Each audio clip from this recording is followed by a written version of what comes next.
QC. The blank of hopes. Yun. Fill in the blanks na lang kung ano man yun. But that is the Nathan. That is a steal pick para dito sa Blacklist International. Novaria, 100% win rate. Si idol ng mga kids. Ay. Alam mo, hindi nakakapagtaka eh. Yung performance niya kanina. Kada ganyan ng mga stat ni Pio, kinikilig si IC sa mga ganyan. Uy, congratulations pala. po. Kada ganyan, may kilig factor. Kay Madam IC, tsaka kay Pew. Oo.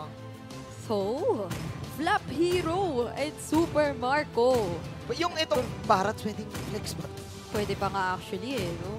Oh, naalala ko si Black, may trauma sa Barats yan eh. Oh, pero hindi. Beatrix! Ayan na! The Novatrix! Combination! Parang tayo lang ah. Nanonood ang stream natin to, Burrito! Nanonood ang stream natin to! Napanood nila yung AB Brand, napanood nila kung paano nag-bronze si Batters. Sabi nila, eto, pinagamit ni Manjin yung Beatrix, ginagamit ni Burrito yung Novaria. Na-hype is real, na-hype ako dito. Napanood nila, natuto sila. Pag natalo sila dito, ibig sabihin, nanood talaga sila. Kasi talo tayo nun eh. Uy, pero maganda to. Pero maganda yung Arlot. Maganda yung Arlot. Ganda ng Arlod. For me sobrang ganda na naging lineup dito. Actually, ang daming pangsagot ng Blacklist International. Ang ganda ng lineup nila eh, di ba? Agree ako, ang daming AOE. Tapos yung Nathan malupit, pero yung momentum kasi ang ano dito eh, kalaban nila eh.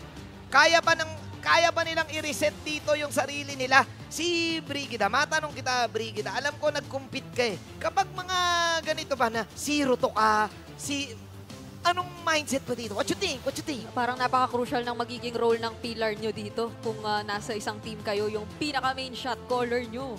Kung sino ba sa inyo ang pinaka-main shot caller nyo? Kaya tayo si Butters. Si Butters. Kailangan hindi siya natitilt. Ganon. Ayun lang. Oo. Ayun lang. Bakit ayun? Wala eh, wala eh.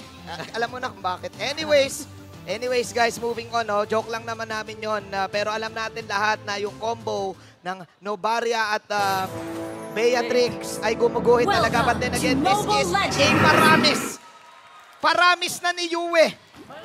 At alam mo naman, pag sumigaw na mga fans ni Yue, may lucky charms yan eh. Oh, feeling ko nasa kabila sila pero maririnig natin. Sisigaw ba yan? Ayun na nga. Ayun na nga.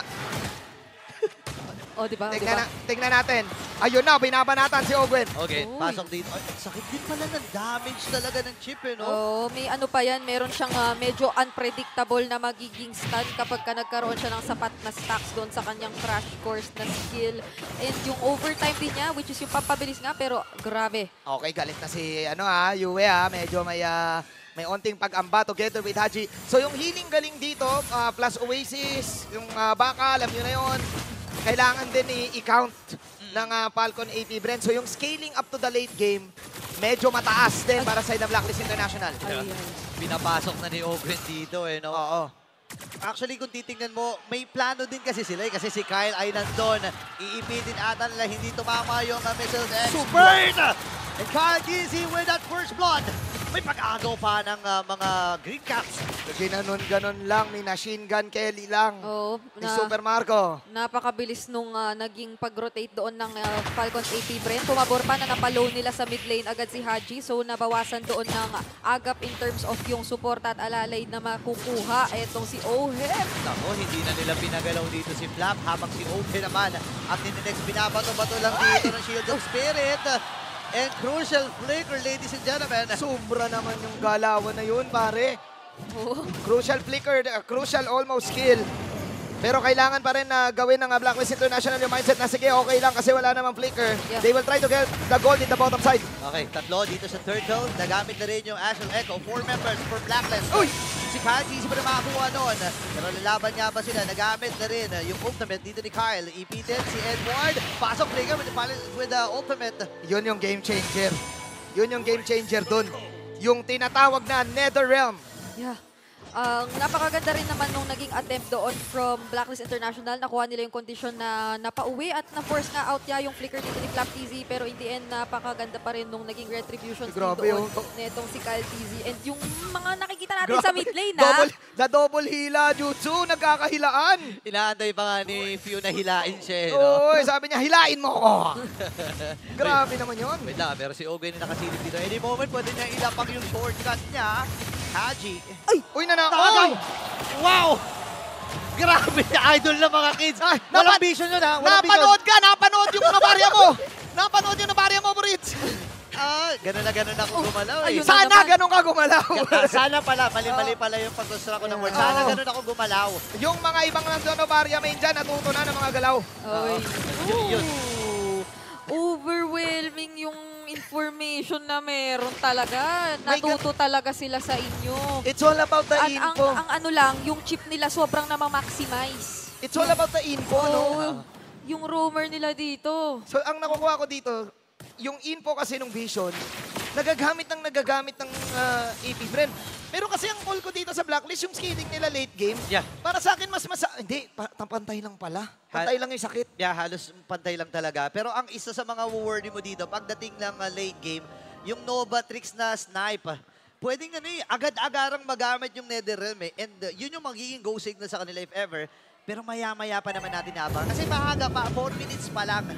Kumbaga pumupunta lang ako dun sa mga punto na pwede natin asahan. Oo, Flap, kung Edward, umabot tayo mga 24 minutes. Oo, yun. Masakit talaga yung damage nung Nathan with the Paramis eh. Yan yung hindi mo alam na na-AOE-han ka na. Oh, yung parang mga combo, ilan sa mga combo na pinakakayang patagalin yung mga laban na nakikita natin. Pero speaking of information na naman, paghawak, paninindigan lang naman yun talaga dito ng Falcons AP Bren. Though mukhang ang magiging plano rin naman ng Blacklist International ay maging all-present sa paparating na objective.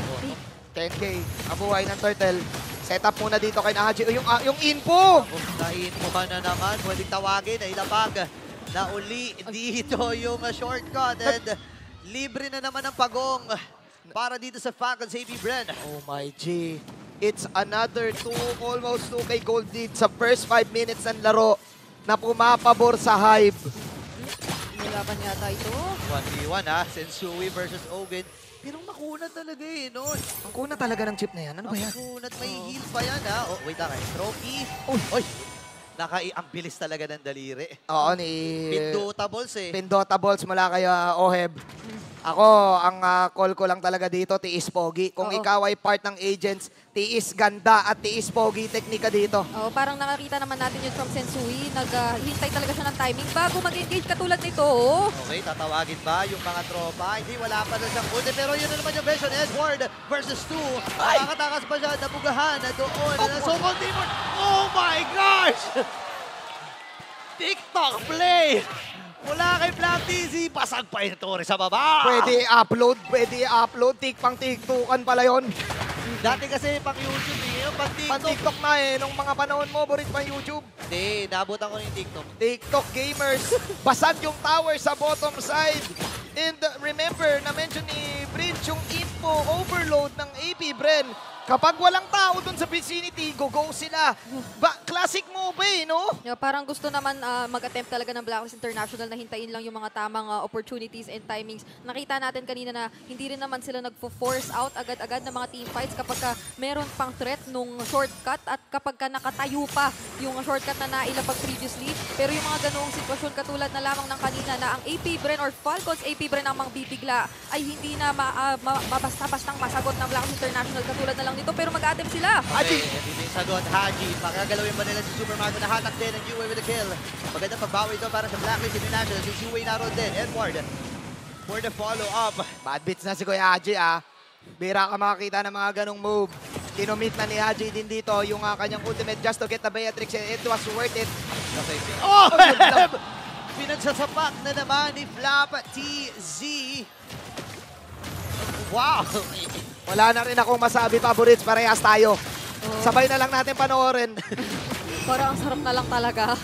Kasi nagugulat na lang tayo sa kung papaano, gaya ng nasabi ng ating solo analyst kanina na si Butters, ka-well covered talaga. Ano? Lahat, ayan o, covered. Oh, sinabi niya kanina. English yun eh. Ano yun? Oh. Will covered? Covered.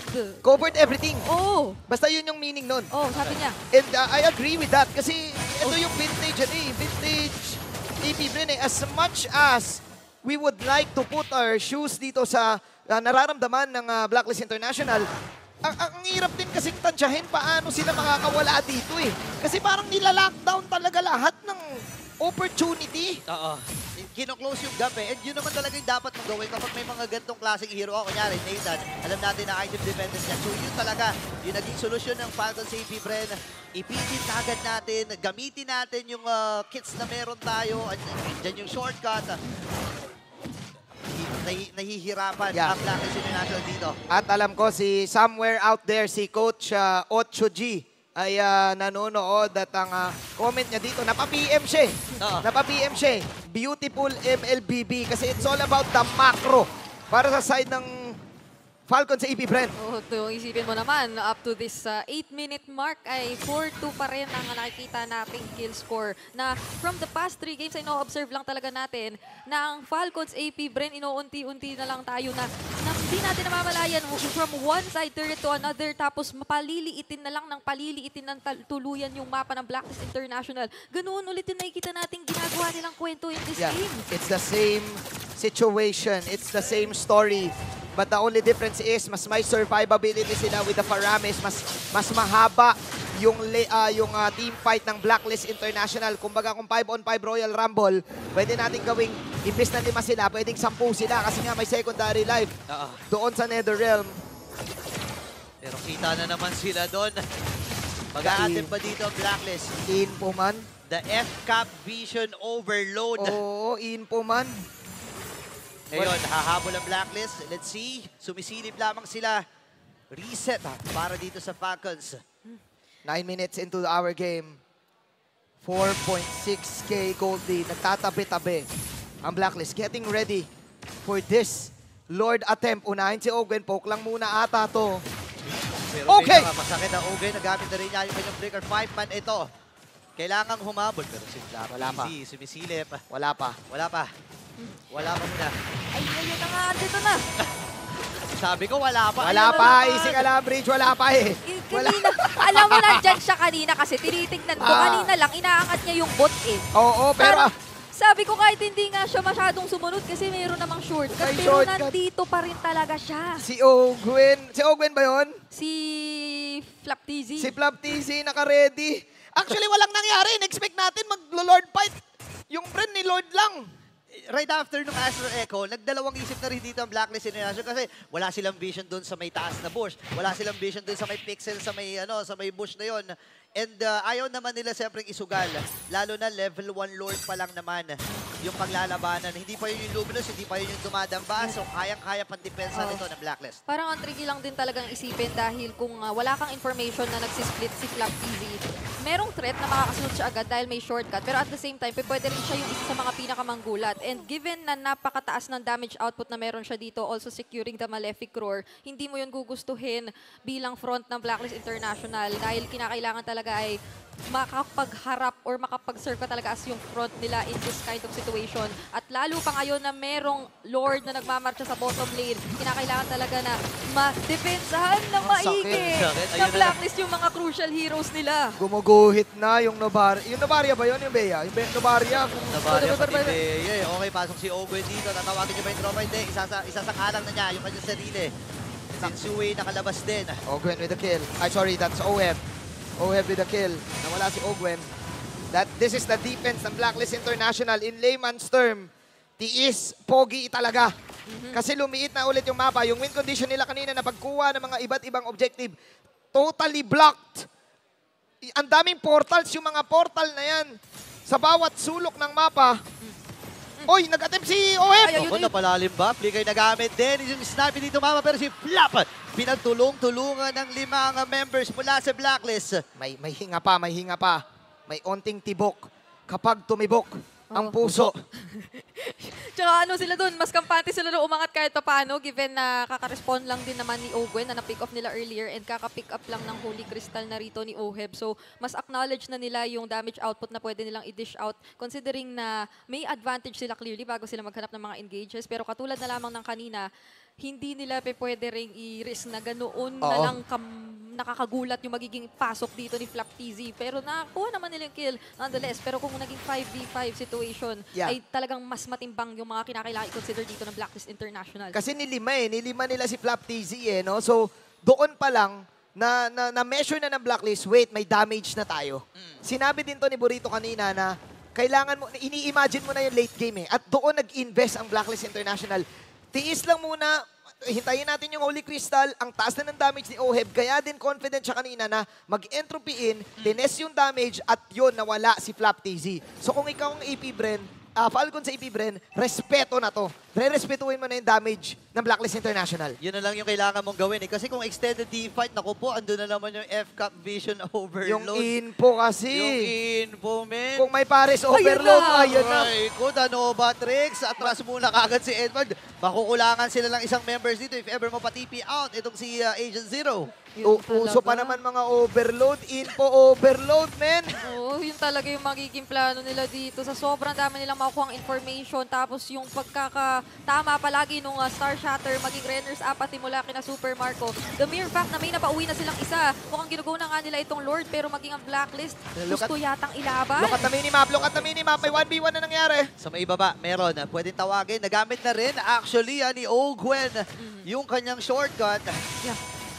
Okay. And at this point, parang mas kaya or may capability na ang Blacklist na i-shred or tunawin yung mga ilalatag na shortcut dito ng Falcons AP Bren. Kaya parang nawala rin agad-agad kanina yung nakita natin na ginamit ni Ogwen. So, nagpo-cooldown siya ngayon. Grabe. Pero yung laban sa baba. Namamate yung Blacklist dito sa position. Lalaban sila. Okay. Pipilitin nila to. Okay, Sensui, tinamaan kalahati yung buhay. Ogwen sa likod. Pwede niya tawagin si Flap if ever. Haji! Super Marco na palalim pa dito si Haji. Sakto yung Netherlands. Kaya lang ang problema. Atake din siya. Kakain mo na Oh si my Kyle. God! Walang ready holder mula sa Falcon sa libre. Pero sa likod, si Flap TZ. Babanggayin ni Sensui. Pero nabangga din siya. Doon sa kanyang flicker. Tatampahan. Pasok pa dito si Aray! Super Marco. Tumatama din. Nabababara na kagad yung Acer Recon. Edward yung umaatras. Flicker from Pew. Mamamatay mula sa kamay ni Open. And this time, dalawa ang makukuha ni OGN. Ang tagal natin naghintay ng team fight and it's a 2-for-2 situation. AP Bren, sumisigaw na ang hype ng Endable. Endable nga ba? Naku, dalawa na lang ang natitira dito para sa Falcons. Sa Blacklist International. Pero wala sila mga minions. Re-respeto. Lumalim pa dito si Sensui. Sakit, sakit! Masakit, tinutulak rin Super Marco. Pasok dito si Yue. Pero hindi niya masasalba. Wala siyang Red Netherrealm, mga kaibigan. At mag-isa na lang si Yue. Buti buhay na si Oheb. Bababa na rin naman yung mga death timers. Lord is up for grabs. Didepensa muna ang Blacklist International pero sabay-sabay mapapanood ng buong Champions Arena ang pagkuha ng libreng Lord for the Falcon. Ibang klase na ngayon ang naipapakita sa atin. Merong naging attempt doon from Blacklist International na ilaban pa rin naman considering na yung nagtatatakbong pa pala yung Falcons AP Bren ay medyo bawasan na. Pero kung kanina pa naka-sniper etong si Super Marco, nakaliligtaan nating pansinin na siya rin ay may taglay na Nibiru na ngayon meron pang Demon Hunter Sword. Oo, So, yung lumulusot din talaga yung damage niya kahit dito kay Sensui. yung dig-dig-dig-dig-dig-dig, ganun yung damage na yun eh. Ayun na Aray ko. naman! Yung Nova Tricks. Kalahati si Yue dito. Lord ay nasa may bandang gitna. Wow! Oh my gosh! Falcons AB Bren, sumisigaw na ang Hive. Lord ay nasa gitna. Tinamaan si KL1! Naku, ilalaban natin dito. Sensui nagamit na rin yung Netherrealm. Meron pa siyang immortality. Makikipagsabayan na dito ang Blacklist International. Ay, unti silang bumabagsak. Edward is down. Si Yue na lang ang natitira. At tuloy-tuloy na ba ang paghakbang ng Falcons AP Bren patungong Upper Bracket Finals?